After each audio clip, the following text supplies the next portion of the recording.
नमस्कार, मैं हूं डॉक्टर अन्नपूर्णा सिंह और ये है 25th practice test to crack the Central Pollution Control Board scientist B exam.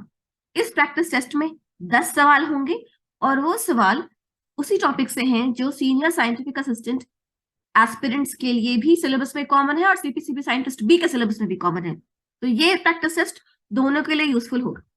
So let's proceed. But before that, if you are new to my channel, please do subscribe. If you like the video, please give a thumbs up and share it with at least 3 friends or WhatsApp group as Guru Dakshina, because everything is coming to you free of cost. So at least share it with other people so they can also take the benefit. That will be my Guru Dakshina. Question number 1. What does smog refer to? A. Smoke plus fog. B. Smoke without fog. C. Fog equals to smog. या D. None of the above. Smog क्या होता है? Smog होता है smoke plus fog. ठीक है, तो A. Smoke plus fog is the correct answer. Question number 2. What is the difference between photochemical smog and reducing smog? A.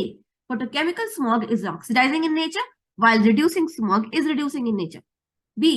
Photochemical smog is also called Los Angeles smog, while reducing smog is called London smog. Photochemical smog results from automobile pollution, while reducing smog results from sulfur dioxide pollution from thermal power plants. Yeah, D, all of the above. Correct option is D, all of the above, because photochemical smog is actually oxidizing in nature, while reducing smog is reducing in nature.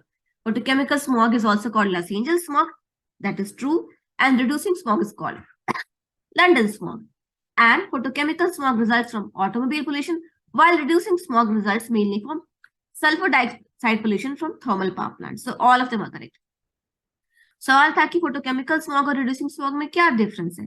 तो photochemical smog जो होता है वो oxidising nature का होता है और जो रिड्यूसिंग स्मॉग है वो रिड्यूसिंग नेचर का होता है chemically. Photochemical smog Los Angeles में ज्यादा विटनेस किया जाता है और इसलिए उसको लॉस एंजल्स स्मॉग भी कहते हैं, जबकि रिड्यूसिंग स्मॉग जो है उसको लंदन स्मॉग कहते हैं और ये लंदन में पहली बार एक्सटेंसिवली विटनेस किया गया था। इसके अलावा फोटोकेमिकल स्मॉग जो है वो ऑटोमोबाइल पोल्यूशन से ज्यादा होता है, जबकि लॉस एंजल्स में बहुत गाड़ियां चलती हैं। जबकि सल्फर डाइऑक्साइड पोल्यूशन जो थर्मल पावर प्लांट से सल्फर डाइऑक्साइड निकलता है उसकी वजह से लंदन में इस तरह का स्मॉग हुआ था और वो और दूसरे देशों में भी अलग अलग जगहों पे होता है जहां थर्मल पावर प्लांट्स है। तो लंदन स्मॉग जो है वो उसको उसका जो रीजन है वो सल्फर डाइऑक्साइड पोल्यूशन है। तो D, all of the above, सभी सही है। ठीक है, question number 3. Which of the following statements about photochemical smog is true? It is reducing in nature. B. It is due to sulfur burning. C. It has brown hazy fumes that irritates the eyes and lungs. D. It was first witnessed extensively in London. तो इनमें से कौन सा statement है जो photochemical smog के बारे में सही है? It is reducing in nature. No. Photochemical smog is oxidizing in nature. It is due to sulfur burning. No. It is because of automobile pollution. C. It has brown hazy fumes that irritates the eye and lungs. True. Photochemical smog has brown hazy fumes that irritates the eyes and lungs. And D. It was first witnessed extensively in London. No, because photochemical smog is mostly witnessed in Los Angeles and hence it is called Los Angeles smog.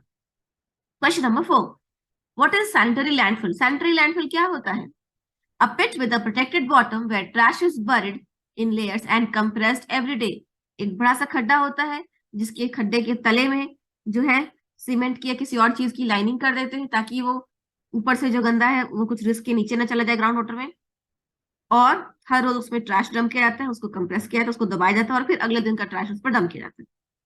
दूसरा, a pit where hospital waste is dumped. Hospital waste वहां dump किया जाता है, तो hospital waste को कहीं कभी dump नहीं किया जाता, हॉस्पिटल वेस्ट को हमेशा इंसिनरेट किया जाता है हाई टेम्परेचर पे ताकि कुछ भी ना बचे. C, both A and B या D, none of the above. Correct option is A, a pit with protected bottom where trash is buried in layers and compressed every day. A सही उत्तर है. और एक बात ध्यान रखिए कि हॉस्पिटल वेस्ट को हमेशा इंसिनरेट किया जाता है, कभी भी कंपोस्ट या डंप नहीं करते क्योंकि बहुत टॉक्सिक होता है तो उसको जला देते हैं. Question number 5. Composting is A, a process of management of solid waste. B, a biological process where fresh organic matter is decomposed to form humus. C, both A and B या D, none of the above. Correct option is C both A and B. Composting जो है एक process है solid waste management का, एक biological process है जहाँ की ऑर्गेनिक वेस्ट, ताजा ऑर्गेनिक वेस्ट को डिकम्पोज करके और ह्यूमस बना लिया जाता है। तो C, A and B, both A and B सही है। Question 6, which of the following wastes pose the danger to leak and damage marine ecosystems and groundwater? इनमें से कौन सा वेस्ट है जो कि खतरा रहता है कि लीक हो जाएगा और मराइन इकोसिस्टम को और ग्राउंड वाटर को डैमेज कर सकता है? A, nuclear waste buried deep in the ocean bed. जो न्यूक्लियर वेस्ट को जिसको कि मेटल कंटेनर्स में या कंक्रीट कंटेनर से भर के और समंदर के तले में दबा देते हैं उसको। ऑयल वेस्ट जो पेट्रोकेमिकल इंडस्ट्री का वेस्ट होता है। सी, म्यूनिसिपल सॉलिड वेस्ट मतलब जो म्यूनिसिपल सॉलिड वेस्ट जो निकलता है म्यूनिसिपैलिटीज से। या D, biomedical waste.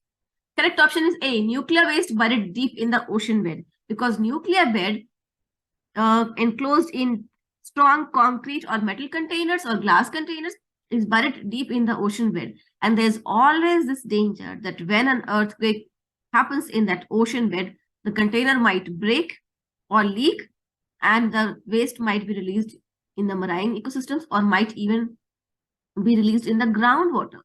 That's always a danger. तो न्यूक्लियर वेस्ट को जब हम बड़े बड़े मोटे मोटे बक्सों में, मेटल के बक्सों में या कंक्रीट के बक्सों में या कभी ग्लास के बक्से में बंद करके उस ग्लास के बक्से को मेटल और कंक्रीट से ढक के और फिर उसको ओशन फ्लोर में डंप कर देते हैं, तो अभी तक तो सब सही है। लेकिन जब उस ओशन फ्लोर में भूकंप आए, समंदर के नीचे भी भूकंप आते हैं और वोल्केनिक इरप्शन होता है, और जब ऐसा होगा तब वो न्यूक्लियर वेस्ट को लीक हो जाएगा और वो समंदर के इकोसिस्टम को डैमेज करेगा बुरी तरह। और वो वेस्ट क्योंकि बहुत गहराई में दबाया होता है तो वो वेस्ट लीक होकर ग्राउंड वाटर में भी मिल सकता है। तो ये सभी जो खतरे हैं ये न्यूक्लियर वेस्ट के डंपिंग से होते हैं। Question 7, which of the following wastes is best managed using biotechnology? A, waste from oil refineries. B, waste from hospitals. C, waste from nuclear facilities. या D, all of the above. Correct option is A, waste from oil refineries, because oil refineries emit organic waste and specially clinically grown microorganisms using biotechnology. Special microorganisms are grown that eat up or that biodegrade those oil waste in a very short span of time. So hospital waste, always incineration, and nuclear waste is always dumped below the earth. So oil refineries waste is always best managed using biotechnology. तो क्या होता है, इनमें से कौन सा waste है जो कि बायोटेक्नोलॉजी के इस्तेमाल से सबसे अच्छा मैनेज किया जा सकता है? तो हॉस्पिटल वेस्ट को हमेशा इंसिनरेशन करते हैं, कोई बायोटेक्नोलॉजी के लिए नहीं छोड़ते उसको, और न्यूक्लियर वेस्ट में भी बायोटेक्नोलॉजी का स्कोप नहीं है। तो सही उत्तर होगा ए, वेस्ट फ्रॉम ऑयल रिफाइनरीज। ठीक है, क्योंकि जो ऑयल रिफाइनरीज होती हैं वो ऑर्गेनिक वेस्ट देती हैं, और स्पेशली लैब में क्रिएटेड कुछ बैक्टीरिया ऐसे क्रिएट किए गए जिसको सुपर बग कहते हैं, वो पेट्रोलियम वेस्ट को बहुत ही जल्दी और बहुत ही कम समय में पूरा खा जाता है, बायोडिग्रेड कर देता है। तो बायोटेक्नोलॉजी की मदद से ऑयल रिफाइनरीज के वेस्ट को मैनेज करने में काफी मदद मिली। ठीक है, question number 8, which of the following wastes can be reused in construction industries? इनमें से कौन सा वेस्ट है जो कंस्ट्रक्शन इंडस्ट्री में रीयूज कर सकते हैं? A, fly ash. B, municipal solid waste. C, garden waste. या D, all of the above. Fly ash, जो फ्लाई ऐश होता है कि कोयले की थर्मल पावर प्लांट से निकला हुआ जो जला हुआ राख होता है, उस राख को कंप्रेस करके और उससे सीमेंट या उससे ईंटें बना ली जाती है, और उस ईंटों से वो जो काले रंग की या ग्रे कलर की ईंटें आप देखते हैं साइड वॉक पे, फुटपाथ पे लगी हुई, वो फ्लाई ऐश वाली ईंट होती है। तो फ्लाई ऐश को कंस्ट्रक्शन इंडस्ट्री में धड़ल्ले से इस्तेमाल किया जाता है। Fly ash, A is the correct option. Question number 9, what is the average composition of MSW? MSW is municipal solid waste, उसका एवरेज कॉम्पोजिशन क्या होता है? A, 30 to 40% organic matter, 30 to 40% fine materials, 5% paper, 1% metal, glass 1%, and plastic 1%. B, 30 to 50% organic matter, 40% fine materials, 10% paper, and rest other materials. C, 50% organic matter, 40% fine materials, and rest miscellaneous. या D, none of them. Correct option is A, 30 to 40% organic matter, 30 to 40% fine materials. Fine materials could be dust, and dust could be of anything. 5% paper, 1% metal, 1% glass, and 1% plastic. This is the usual or average composition of municipal solid waste. Question number 10. In what colored bins should recyclables be stored? किस रंग के beans में recyclable materials को store किया जाना चाहिए? Green, brown, red या blue? Correct option is blue. You must have seen recyclable bins with recycling sign and those are blue color. तो ब्लू नीले रंग के बिन में रिसाइक्लेबल मटेरियल्स को जो जमा करना चाहिए और फिर उसको रिसाइकलिंग के लिए भेज देना चाहिए। आशा है आज जो हमने डिस्कस किया आपको समझ में आ गया होगा। In case you have any doubts, please let me know in the comments below. And as Guru Dakshina, please share it with at least 3 friends or WhatsApp groups. And keep watching my channel. And please check out the description box because there's more in it.